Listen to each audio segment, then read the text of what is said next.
এই গানটা মোহনবাগানীদের কাছে শুধু একটা গান নয়, এই গানটা একটা মন্ত্র, যে মন্ত্র উচ্চারণে মোহনবাগান সমর্থকেরা আনন্দের সঙ্গে সেলিব্রেশন করে, আবার কখনো হেরে গেলে এই গানটাই তাদের উদ্বুদ্ধ করতে সাহায্য করে। আমাদের সূর্যমেরুন একটা গান নয়, একটা মন্ত্র। 11 সিনেমায় এই গান গেয়েছিলেন অভীক মজুমদার এবং অরিজিৎ সিং। সঙ্গীত পরিচালক জুটি ছিলেন ময়ূখ মৈনাক, অর্থাৎ ময়ূখ ভৌমিক এবং মৈনাক চৌধুরী। এই গানটি তৈরি হওয়ার পেছনের গল্প সেদিন মেরিনার্স এরিনার প্রোগ্রামে জানিয়েছিলেন মৈনাক চৌধুরী। কি বলছেন তিনি, চলুন শুনে নেওয়া যাক। সবচেয়ে আগে যেটা বলার সেটা হচ্ছে যে আপনাদের সকলের সাথেই কম বেশি আমাদের একটা পরিচয় হয়ে গেছে বছর 15 আগেই। সেটা একটা ছায়াছবির গান, আমরা সেই ছায়াছবির সঙ্গীত পরিচালক ছিলাম।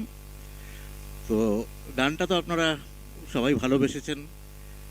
যেটা বলবার সেটা হচ্ছে গানটার যিনি লিরিসিস্ট, এত সুন্দর একটি গান যিনি লিখেছিলেন তার নাম হচ্ছে সুমন্ত চৌধুরী। তো তিনি আমাদের মধ্যে নেই এখন, দুর্ভাগ্যজনকভাবে আমরা হারিয়েছি তাকে, কিন্তু তার সৃষ্টি আপনাদের মধ্যে রয়ে গেছে, আমাদের মধ্যে রয়ে গেছে।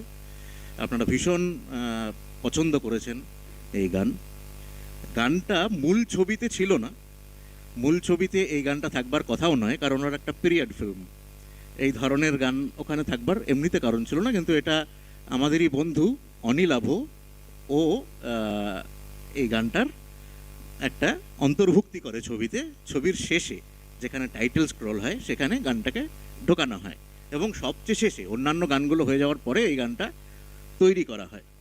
এবং এই গানটা গাওয়ার সময়, মানে যখন আমরা রেকর্ডিংয়ে যাই, তখন আরেকটাও ইম্পর্টেন্ট একটা খবর, সেটা হচ্ছে যে যখন রেকর্ডিংয়ের জন্য আমরা স্টুডিও ঠিক করি, সেই তার ঠিক আগে অনিলাভ বলে একটি ছেলে, আমার স্ত্রী তার খুব গানের ভক্ত, সে অত্যন্ত গুণী, খুব ভালো গান গায়, আমি ওর রিল তোমাদেরকে পাঠাচ্ছি। আমি আর ময়ূক আর আমি একসাথেই কাজ করি, তো আমাদেরকে রিল পাঠালো। এবং আমাদের ঘটনাচক্রে সেই সময় এই কাজটা নিয়ে এত বেশি ব্যস্ত ছিলাম, সেই রিল দেখা হয়ে ওঠেনি। তো আমরা ধরেই নিয়েছি অনিলাভ যখন বলছে নিশ্চয়ই ভালোই গাইবে। তো এবং ফাইনালি সেই ছেলেটি আসলো, এসে গাইলো, এবং আমরা অবাক হয়ে গেলাম, গান শুনে জাস্ট ছিটকে গেলাম।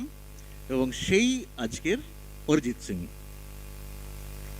তখন আমরা কেউই তাকে চিনতাম না, মানুষ তখন চিনত না, কারণ তখনও আশিকি 2 হয়নি, এটা 2010-এর ঘটনা, 11তে ছবিটা রিলিজ করে।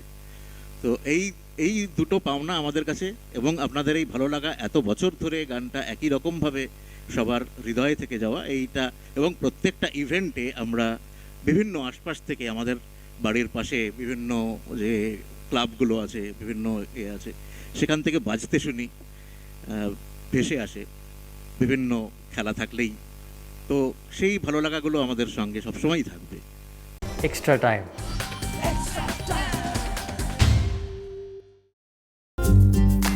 লেটেস্ট নিউজ আর এক্সক্লুসিভ ভিডিওর সঙ্গে আপডেট থাকতে এখনই সাবস্ক্রাইব করুন আমাদের ইউটিউব চ্যানেল।